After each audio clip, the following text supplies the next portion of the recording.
Hello, everyone. Welcome to the Change on the Run podcast, where we discuss common change challenges and ways to address them when you're short of time. And I'm your host, Phil Buckley.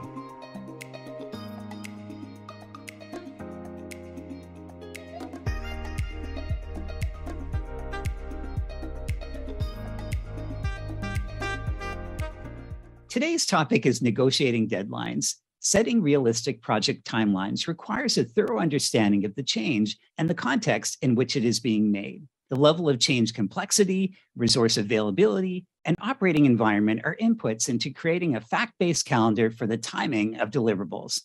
Negotiating deadlines requires aligning leader and project team expectations with your assessment of the transition work and the time needed to complete it. So, how do you negotiate deadlines that enable you to complete tasks and activities to their specifications within dynamic operating environments? And my guest today is Cathy Brown. Cathy, welcome to the show. Thanks, Phil. Thrilled to be here today. Such an important topic that I actually don't think receives enough attention these days is the whole negotiation. So really glad that you are delving into that topic and happy to be here today doing it with you. Thanks, Cathy. Absolutely agree. I think this is a topic that we rarely talk about and the strategies of how to do it well. Cathy has over 25 years of change and business transformation experience in industries including communications, media, technology, and financial services. Cathy holds a BBA business from Wilfrid Laurier University. So Cathy, you've been on so many different change initiatives. What's been your experience with negotiating timelines? Well, I'd start by saying, gee, I wish I could do it more often and be given that opportunity. Now, I am seeing a shift, but as I look back a few years ago, the change management often was a more passive exercise. Instead of being done in tandem with the project management, you were given the project schedule and said, there's your deadlines, go to it. But that's shifting. And I think as more and more people recognize the complexity of change, and especially our leadership, and they're really coming around to that. And I'm seeing that especially in post-COVID days where so many people had to make some changes on the run, literally on the run, to be up and productive within a few days. People saw that taking people through change was important and critical to a project, but at the same time, very complex and a very tough exercise. Overall, a great opportunity to engage with the project team early so that you have deadlines that everybody can be successful with. Cathy, that's such a fascinating point about how things have changed now. It is interesting, I find, where change is brought in earlier than what we would have seen in the past, that it has a greater connection with the strategy versus the execution. What do you think that's going on? Like, what is different now that brings us in, let's say, more quickly and more closely into the strategy of transformation?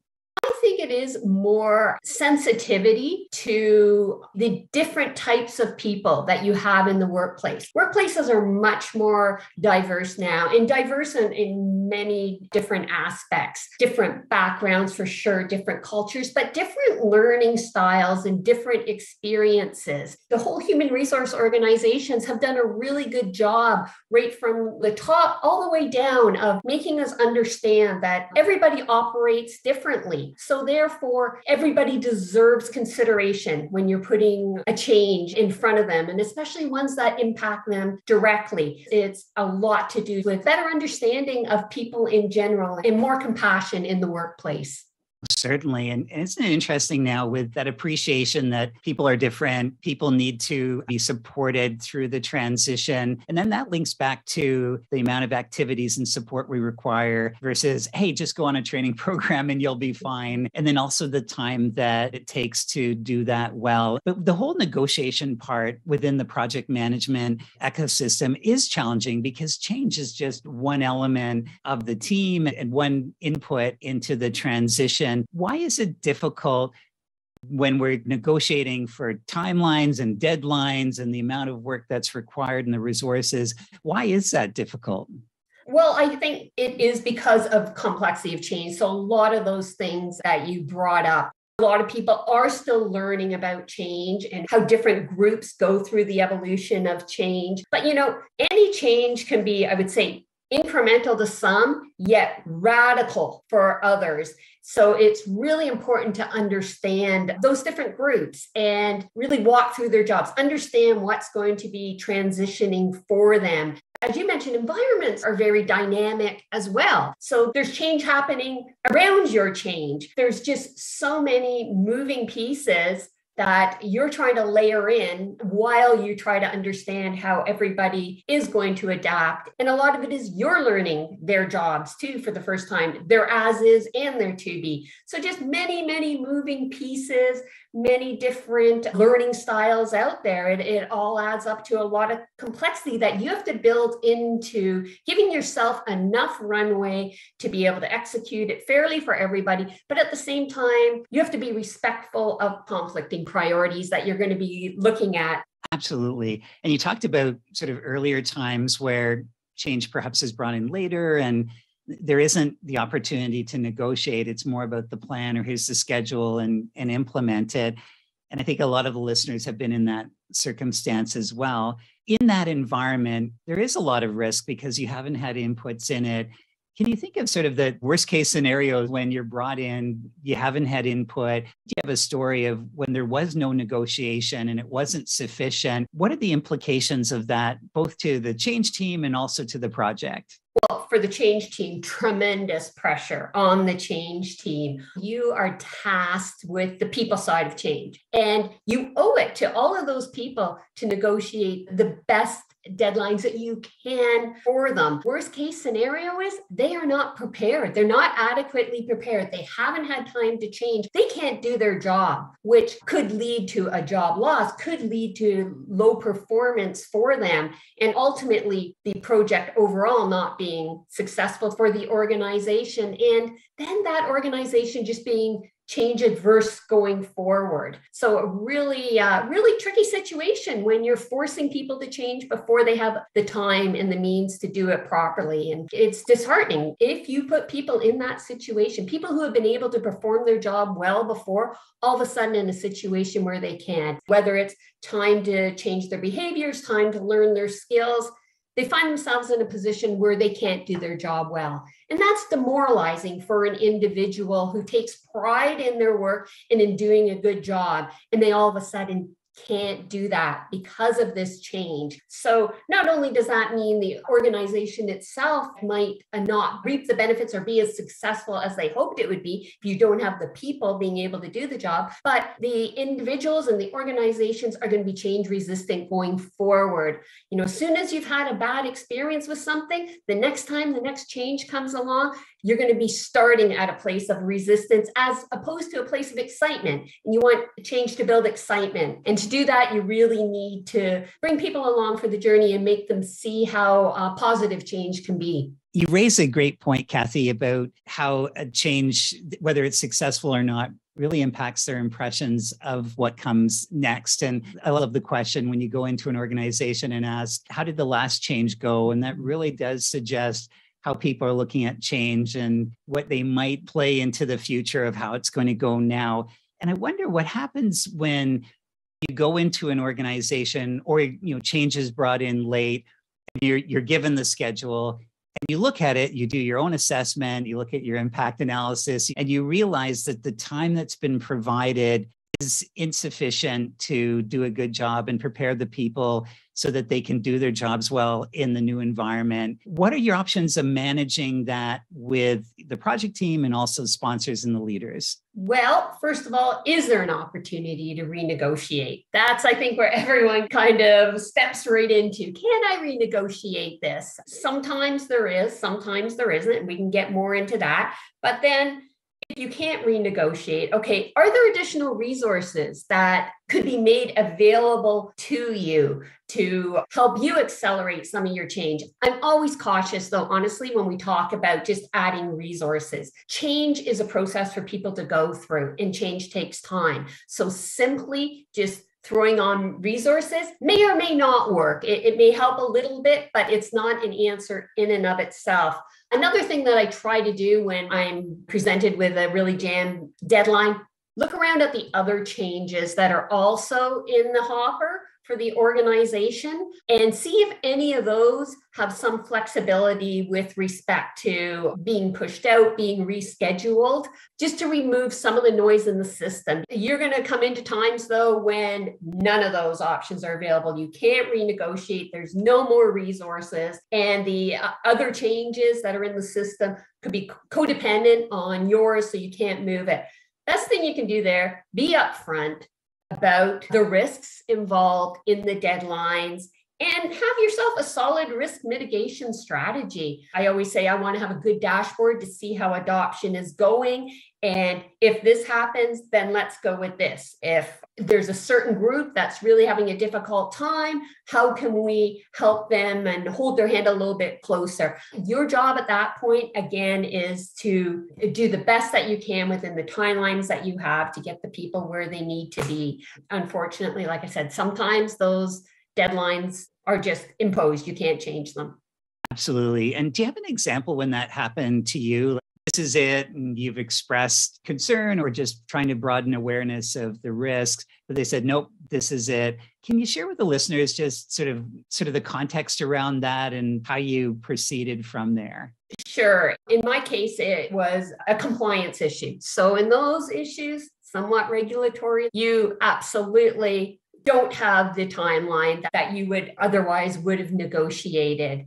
And, it's a reality that we're all going to face. I find that honesty is often the best policy. Sounds a little cliche, but with everybody. And, you're in this together. We're going to get through this together. We're here to support you in the best way that we can, and making sure that their own management is really encouraging them and rewarding the behaviors we want to see, recognizing it's not going to be perfect, and that after the change, we have a lot of resistance management to deal with. So really having a good plan in place for that. So an upfront risk mitigation, some sort of a scoreboard so you can see where your fracture points are showing early, address them, and then really work on the after implementation, being there with them for the full journey. That would be what we did when we came up with having to put something in before we were really ready.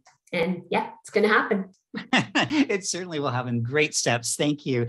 I'm wondering if you've had this circumstance. I saw it happen with the change team, and they had created their assessment. So they were in early, they were looking at training, communication, engagement activities, everything. And they came up with a timeline. And when they presented it, the timeline was challenged. So it was the experience and the recommendation of, we'll go live in 3.5 months, and this is how we'll use our time. And they had pushback from leaders and they had pushback from the project team, but for different areas of concern or disagreement. From the leaders, they just wanted to get it done really quickly. And from the project team, it was more about they were working toward a target date and working back. The math just didn't work. Any reflections about how to manage that? So you're the expert coming in on change. You've created the plan. You've put in a de-risking timeline to make it work. And that just doesn't work with your key stakeholders.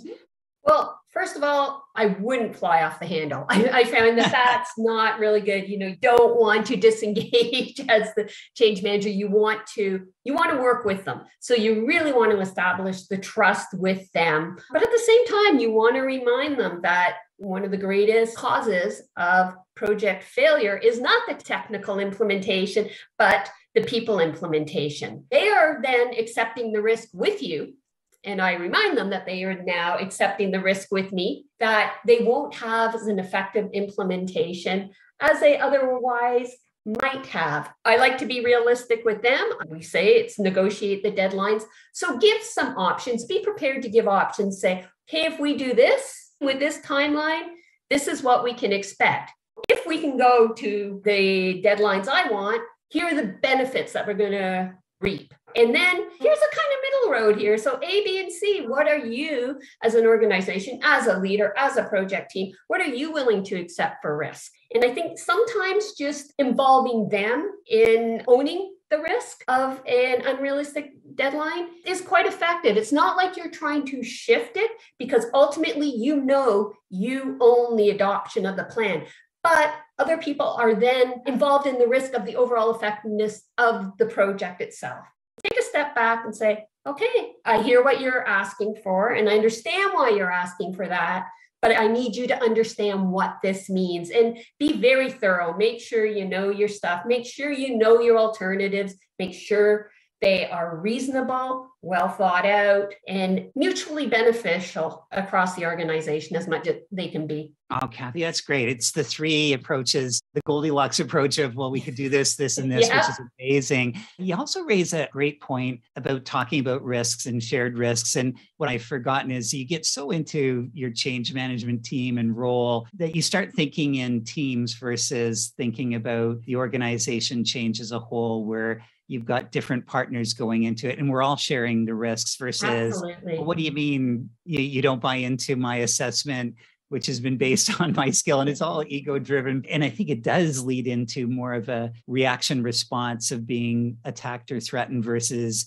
listening and being curious. And I wonder, with those two groups, you've got the leaders or the sponsors, steering committee, and then you've got the project team, and both are essential. Both are great resources. Do you approach them differently within negotiating? Like, do you take a different tact on the leaders versus the project team, or is there just one approach that you give to both of them? Great question, Phil. And I think that this is a very personal style that everybody probably does it a little differently. Me, I have my authentic self, and I try to keep that pretty consistent no matter what. No matter who I'm dealing with, no matter what their role is, no matter what their position is, I have found you gain more credibility and more trust by always being your authentic self.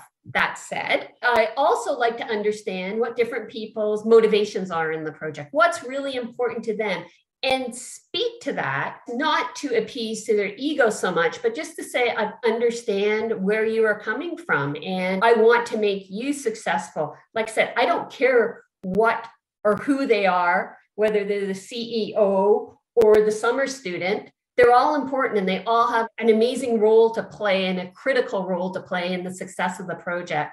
But I mean, end of the day, understand their motivations, but be your authentic self. Don't try to change who you are depending who you talk to. It catches up with you. Such great advice for everyone. And I wonder, when we kick off a project, is there anything that you can do proactively so that you set the stage for a good discussion about the requirements and the timelines and the deadlines that you have, versus I think what's happened a lot in the past, which is, okay, I'm going to go away, I'm going to work on it, I'll present it. Now we're getting closer to implementation, and there's always that danger of not landing well. Can you set the stage up front that will help you when it is time to talk about deadlines? Absolutely. And I think I've mentioned it before, but establishing trust with all the different parties that you're involved in, really understanding their challenges so that you don't minimize those going forward as well.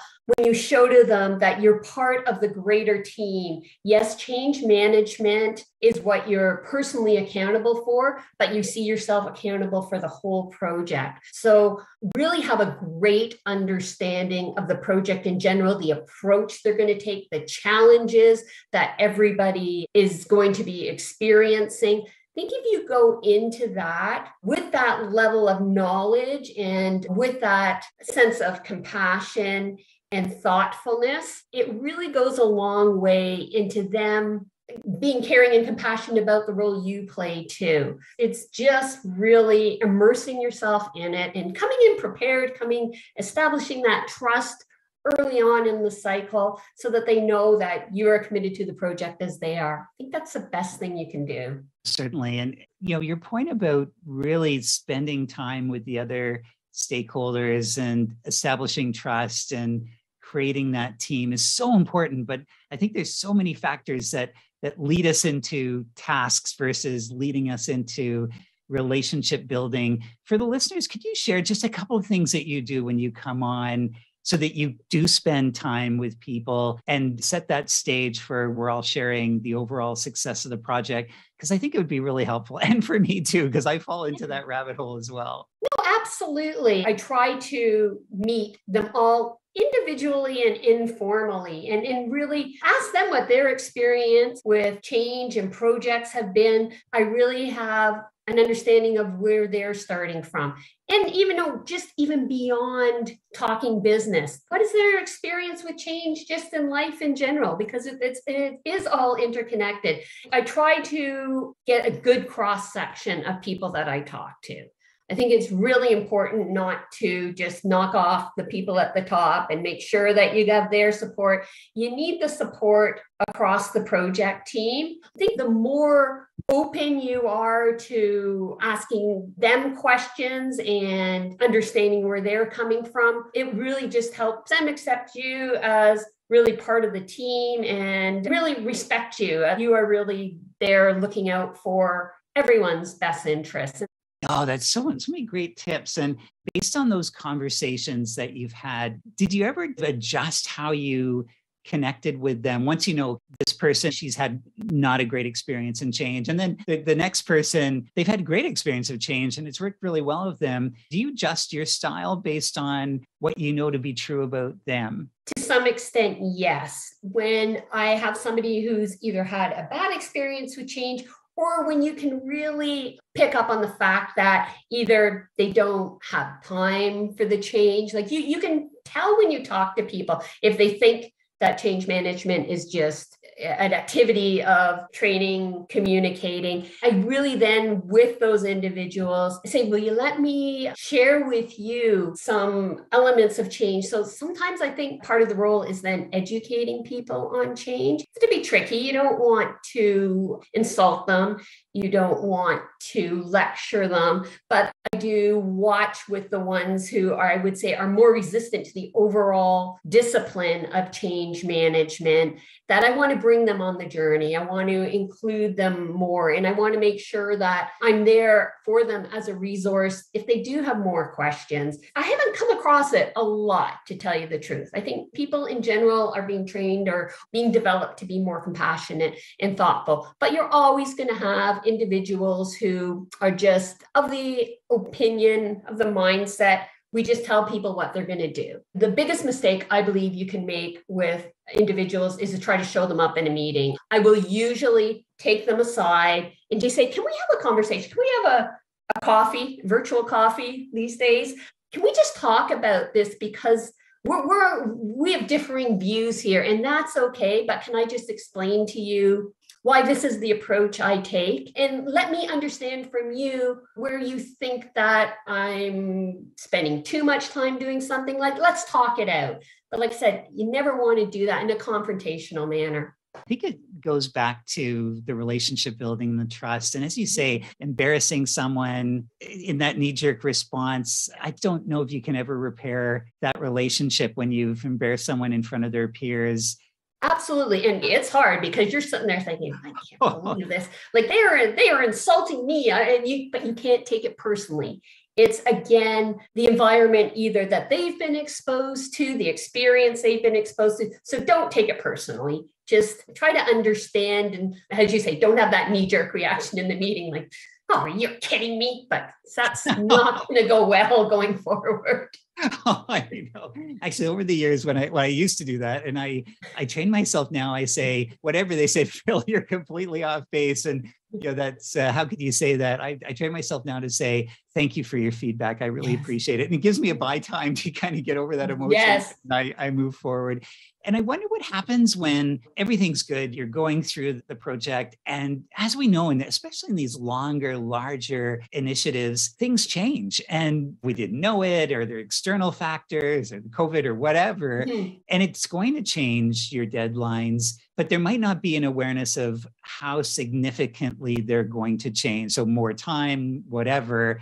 How do you approach that? How do you go back and renegotiate based on facts of the circumstances that we're now faced with? Yes, great point. And you have to be really careful if you're going to renegotiate, because people will see through it if you're perhaps taking advantage of a situation to give yourself more time. If the outcome is going to be better for everybody, Absolutely renegotiate. It comes back to that when I say come up with these different scenarios. So if we go along with our original timelines, in lieu of this happening, here's the risk. Here's what outcome we could face versus if we do consider a different timeline, consider delaying some sort of an implementation or that we'll have a better outcome. Sure, go ahead. But you always have to balance renegotiating a deadline with, well, what's the impact to the overall project? You don't want to be myopically focused on just the benefit to yourself and your own timelines around change would be. What I found is when someone goes back and they go, hey, we need to negotiate,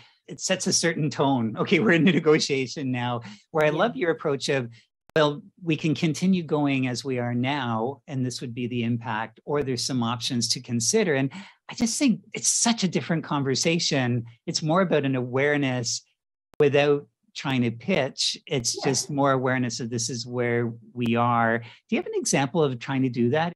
Yeah, absolutely. We did. We were switching from measuring people on revenue to measuring people on profit. So big change. A lot of the focus had been, of course, on the system changes that had to go with that, the visibility to the different things, but there was a huge attitude and behavioral change that came with that. So the technical solution was being delayed. There were some challenges with that. We were on the cusp of, do we push out everything? So you have two changes in tandem. You have a technical change and then you have a compensation change. It was not something that anybody took lightly. Like we really thought about, is there an incremental benefit to delaying some of the training we're going to do to make it align closer to when the solution was going to drop? Is it better to get the training now than do some uptake? And it really have to look at how it's going to impact those stakeholders. And because we'd already put the schedule out there and people were looking forward to some of the things that were coming down as part of even the change management plan, we knew there was a level of excitement. Do we want to lose that momentum? There were a lot of factors to consider, not just giving ourselves more time. Sure, we would love that. But which things do you actually move forward and which do you don't? And it doesn't have to be an all or nothing. It can be some incremental changes that you made. And that was the approach that we took. We certainly didn't want to say, okay, full stop, we're going to wait, we're going to push all of this out. So it was more, let's do it in drips instead of a big, huge change at once. And I think we're with Agile and that we're seeing more advantage of that. But not something to take lightly because people already have their expectations set and you're going to lose some personal credibility if you just all of a sudden say to them, no. And you don't want to say, well, we were ready to go, but that project team, those techies, they never do that. Never discourage your team members. Oh, a great point. There's so many things that we've talked about where it goes back to trust, relationships, seeing it as the whole program that we're part of versus our own. But so many examples when that does happen and it just goes the wrong way. And let's say if you're on a project and you're doing the planning and it is time to talk about deadlines, could you just walk the listeners through how do you prepare? Because you got so many great experiences about how to do it well. Say for someone who's about to do it now or they've never had that experience, how do you get ready for that? How do you prepare? Well, do your homework. That's the number one thing. Do your homework. Make sure that you have really done that great impact analysis and make sure you have all of that trust. And we've talked a lot about establishing trust. You know your environment, you know your alternatives, like the different things that you could do, because this is a negotiation. So just understand what will drive the best outcomes for the majority of the people. And that's what you have to go with. And that is doing your homework and looking at all the different moving parts. And yeah, it's complex. Yes, it's very hard. But if you do that upfront work, you're going to be able to negotiate better guidelines. People are going to trust you for this project and also for projects going forward. Great, excellent advice. And you talked about so many projects on the go now for all organizations. And our change that we're working on is just part of the portfolio of all these changes that the organization is doing